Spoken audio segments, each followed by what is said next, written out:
De acuerdo, gracias al comité organizador por otra vez prestarme su plataforma en el Congreso para hablar de temas que a mí me apasionan.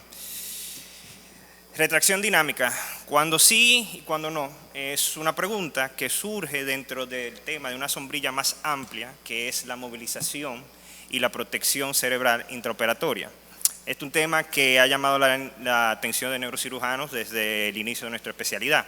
Aquí traigo una revisión bibliográfica sobre la historia de la retracción cerebral y vemos como los primeros retractores que empleamos al inicio de nuestra especialidad moderna eran simplemente cucharas adaptadas para desplazar las diferentes partes del lóbulos en los diferentes abordajes. Llegamos al siglo XX, sobre todo a la mitad, donde hay un auge de la microcirugía con la implementación del microscopio quirúrgico y surgieron estos sistemas modernos de retracción asistida que todos conocemos, que todos hemos empleado, y a medida que los neurocirujanos entonces abrazaron tanto el uso del microscopio como de la retracción asistida, pues tuvimos mayor acceso, mayor iluminación, mayor visualización de estructuras anatómicas que anteriormente eran difíciles, sobre todo a nivel del base de cráneo.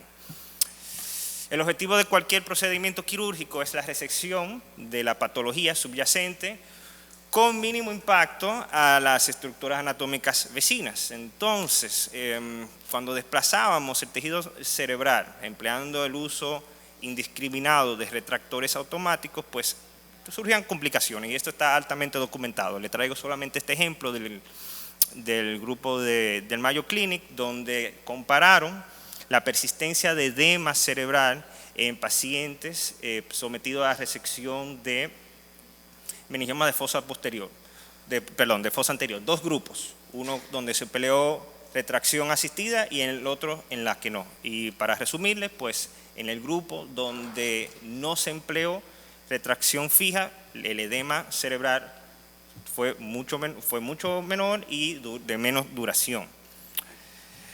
¿Cómo se explica esto? Bueno, el daño que producen los retractores son esencialmente por dos mecanismos: una fuerza directa que condiciona hematoma y necrosis del tejido cerebral, además del gradiente que se produce en el borde del retractor, que puede producir un daño isquémico.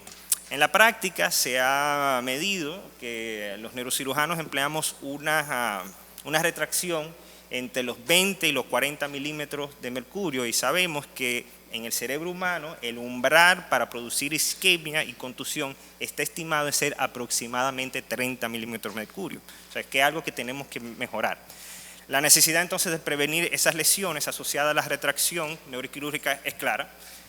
¿Cómo lo hacemos? Bueno, diferentes autores propusieron diferentes maneras, pero en esencia lo que tratamos es de controlar los tres factores que contribuyen al daño de retracción. Retracción prolongada, retraigamos por menos tiempo. Presión de retracción, estamos retractando muy duro, hagámoslo más gentil. Retracción de la misma región, si ya retraímos el lóbulo frontal, vamos a retraer el lóbulo temporal. Y eso, pues, en la teoría suena muy bien, pero cuando estamos operando en el quirófano, enlentece un poco el workflow de una cirugía. Pero con eso se fue trabajando durante varios años, y es en el 2012 donde aparece este trabajo. A mí siempre me ha encantado el título de esto, es La revolución silente, cirugía sin retractores para lesiones vasculares y de base de cráneo compleja. Aquí el doctor Spessler y su grupo reportan una serie de 223 casos consecutivos de patología vascular y tumoral de base de cráneo, y solamente emplearon retracción asistida o fija en 7 de ellos. Eso es un 3%.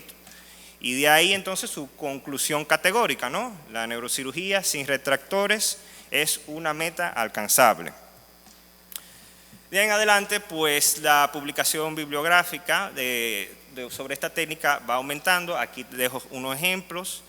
Seguimos con más ejemplos, y muchos autores, después del empuje inicial aparentemente de Spessler, pues se motivaron y pudieron reproducir los resultados del grupo del Barrow, con resultados muy similares. Entonces, la pregunta que le surge a un neurocirujano joven es esta: ¿es posible la microcirugía sin retractores? Si somos honestos, la respuesta es no.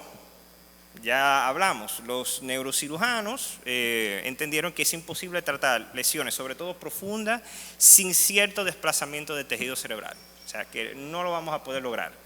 Pero, ¿qué tal si cambiamos la pregunta? ¿Es posible la microcirugía sin retractores fijos? Yo creo que basado en lo que lo demostró Spestler y los demás grupos, pues sí, me parece que es algo que es posible de lograr. El principio de la microcirugía sin retractores es la retracción dinámica y sutil aplicada con microinstrumentos, de tal manera que utilizamos lo que ya tenemos a mano, ¿verdad? Una serie de cánulas microquirúrgicas, pinzas bipolares, microtijeras, etc. Uno toma un instrumento en una mano, el instrumento en el otro, y va adaptando la retracción y el vector según la necesidad, la necesidad quirúrgica del momento. Pongo en esta diapositiva también la silla quirúrgica con los brazos de soporte y el pedal de microscopio que nos permite hacer ajustes en el enfoque y en la profundidad del campo visual sin tener que levantar las manos del campo. Entonces, a continuación quiero presentar algunas estrategias que me han servido para que la retracción dinámica pueda ser tan efectiva como la retracción fija. Lo primero que hay que entender es que se requiere de una planificación preoperatoria meticulosa, ¿de acuerdo? Y tenemos que tener bien claro cómo vamos a colocar nuestro paciente para dicho abordaje. Me voy a tomar prestado una frase que me contestó el doctor Guinto ayer, que es la posición quirúrgica del paciente es fundamental. Nos va a proveer entonces mayor retorno venoso, mayor confort para el equipo quirúrgico del cirujano, para el anestesiólogo, pero hay un aspecto importante que quiero resaltar y es el siguiente, la gravedad. La gravedad puede ser nuestro mejor aliado si lo consideramos como un retractor cerebral natural. Por lo tanto, cada vez que podamos hacer uso de ella, vamos a hacerlo. Traigo un ejemplo, esto es una joven, 40 años, con un neurocitoma localizado en el ventrículo lateral izquierdo. Y se optó entonces por hacer un abordaje interohemisférico, pero en vez de ponerla en posición supino, que es lo que normalmente hacemos, la ponemos de lado, con el lado afectado hacia el piso. ¿Y qué facilita eso? Una caída natural del hemisferio cerebral con un mejor trayecto interhemisférico. Aquí es la resonancia a los 3 meses, donde vemos en el T1 la resección del tumor y la vía de abordaje, y vemos en las otras secuencias de Flair que sí, hay algo de edema, pero con poca repercusión clínica, y yo estoy seguro que después cuando le hagamos los demás controles, eso estará resuelto. El drenaje lumbar.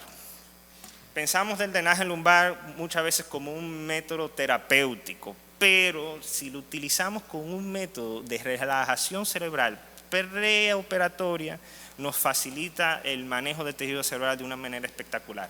Aquí en la sala están los anestesiólogos, con lo cual trabajamos de manera constante, y ellos saben, darán testimonio que nuestro umbral para la colocación de drenaje lumbar antes de empezar a operar ha bajado de manera significativa.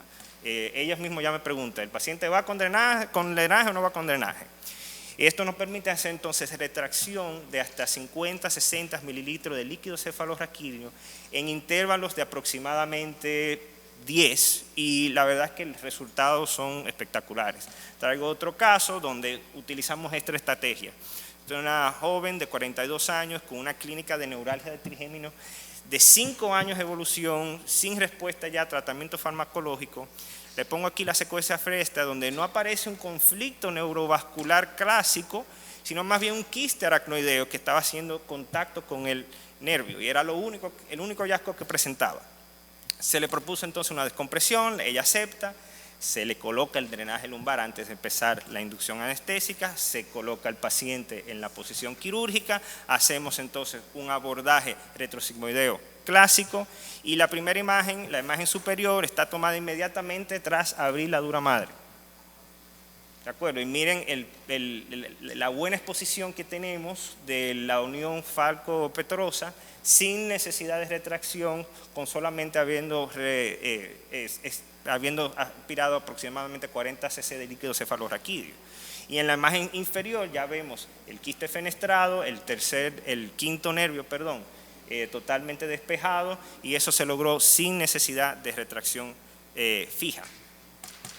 Otra estrategia que tenemos que emplear es el fresado agresivo de estructuras óseas a nivel de base de cráneo, específicamente en el ala de esfenoides del abordaje terional, la escama temporal para los abordajes de fosa media y la mastoidectomía posterior para los abordajes retrosigmoideos. Y cada milímetro que ganamos cuenta. 1 o 2 milímetros de resección ósea no parecería mucha cosa en términos de espacios, pero lo que sí nos prevé es muchos grados de visualización y de trayecto de vector intradural. O sea que hagamos todo lo posible para tratar de ganarnos esos milímetros. Y por último, y no menos importante, es la disección amplia de membranas aracnoideas y la preservación de planos piales. ¿Esto qué hace? Facilita entonces una retracción dinámica de la superficie cerebral, especialmente cuando esa superficie está bien irrigada y está protegida con material no adherente. Esto es otro ejemplo. Un paciente que le hizo un abordaje terional, una amplia apertura del valle silviano, y eso entonces ¿qué nos permite? Nos permite una retracción con simplemente la cánula de aspiración para alcanzar esta lesión que resultó ser un oligodendroglioma, un paciente de 20 años, localizada en ambos girus rectos. Y obviamente debemos emplear algo de creatividad. Este artículo me gustó mucho porque fue publicado por el grupo del Cleveland Clinic, donde colocaron cotonoides sobre una lámina de Oban y cortaron el exceso. ¿Y qué tiene? Entonces le confiere al cotonoide una superficie lisa donde es menos agresiva para las superficies piales, y esto es algo que es sumamente reproducible, es bueno, es bonito, es barato y efectivo. Esto lo podemos empezar a emplear el lunes cuando lleguemos a trabajar. Es importante mencionar que los retractores fijos sí juegan un papel importante en ciertos abordajes, sobre todo en dos, a mi entender: en el abordaje telovelar para conferir un desplazamiento superior y lateral de las amígdalas cerebelosas, y para el peeling de la fosa media para poder desplazar entonces esa dura en sentido posterior. Pero volvemos a la pregunta, ¿verdad? Retracción dinámica, ¿cuándo sí?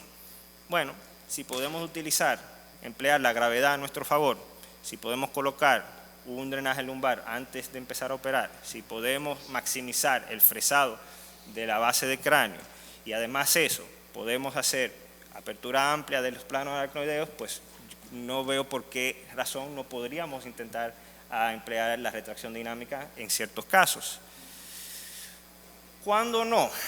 Bueno, hay momentos en la cirugía donde necesitamos mantener visibilidad constante en ciertas maniobras microquirúrgicas bimanuales, específicamente al momento de colocar clips de aneurisma en cuellos disecados, o cuando estamos haciendo anastomosis de vasos profundos, pues necesitamos esa visualización constante con las dos manos. En ese caso los retractores no pueden ayudar.